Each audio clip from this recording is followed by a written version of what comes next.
तत्पश्चात गुरुजी को पता चला। गुरुजी ने बोला, अरे बेटा तुमने बहुत बड़ी गलती करी, ऐसे धर्मानिष्ठ राजा प्राप्त नहीं होते हैं। ये राजा बहुत सुंदर हैं, इनके युग में कम से कम हमको भगवान करने का भजन तो मिल रहा है, नहीं तो ऐसे ऐसे राजा आते हैं, ना यज्ञम न हो तप्यम न दातम है प्रताचित। बोले राजा वेद बना था, जब बोले राजा बना तो बोले मेरी धर्मनिरपेक्ष राज्य रहेगा। बोले अच्छा कैसा राज्य रहेगा आपका? बोले ना दातव्यम न हो तप्यम न यज्ञव्यम, कदाचित कोई यज्ञ नहीं करेगा, कोई दान नहीं करेगा, कोई भजन नहीं करेगा। सर्वदेव नृपोमयी, सारे देवता राजा में होते हैं, राजा का ही पूजन होगा। तो बोले धर्मपरायण राजा मिलना भी बहुत बड़ी बात है। सभी संत एकत्रित हुए और तुरंत सूची पहुंचा दिया। राजा परीक्षित को जैसे ही पता चला तो राजा परीक्षित ने क्रोध नहीं किया। भाई राजा था वो, राजा तत्काल मृत्युदंड दे देता, लेकिन फिर भी राजा धर्मपरायण था, इसीलिए उसने क्रोध नहीं करा। अहो मया नीच मना कृतम, मेरी बुद्धि कैसी भ्रष्ट हो गई, मैंने कितना नीच कार्य किया, मैंने संत का अपमान कर दिया। यह भाव रख करके सर्वस्वता को त्याग दिया और गंगा जी के तट पर चले गए।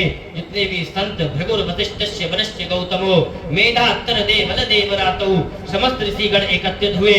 सभी से एक ही प्रश्न किया, क्या म्रियमाणस्य किम कर्तव्यम, मरने वाले व्यक्ति को क्या करना चाहिए, मरण धर्मा प्राणी का क्या लक्ष्य होना चाहिए, किम कर्तव्यम अकर्तव्यम, क्या करना चाहिए क्या नहीं करना चाहिए, यह कृपया करके आप हमें बताइए। सबसे प्रश्न करा, सब आपस में विचार करने लगे। इतने में ही तत्रा भवत् भगवान व्यासपुत्रो यदिच्छयागा मटमानो निपेक्ष, वहां तत्रा भवद भगवान व्यासपुत्रो, मानो व्यासपुत्र के रूप में साक्षात भगवान ही प्रकट हो गए हों। देखो जब परीक्षित की रक्षा करी, जब ब्रह्मास्त्र छोड़ा तो भगवान भी गधा लेकर के गए रक्षा करने के लिए गर्भ में, और आज वाग वज्रम, वाणी का वज्र चलाया तो भगवान भी व्यास पुत्र बनकर के प्रकट हो गए, वाणी से ही रक्षा करने के लिए आ गए।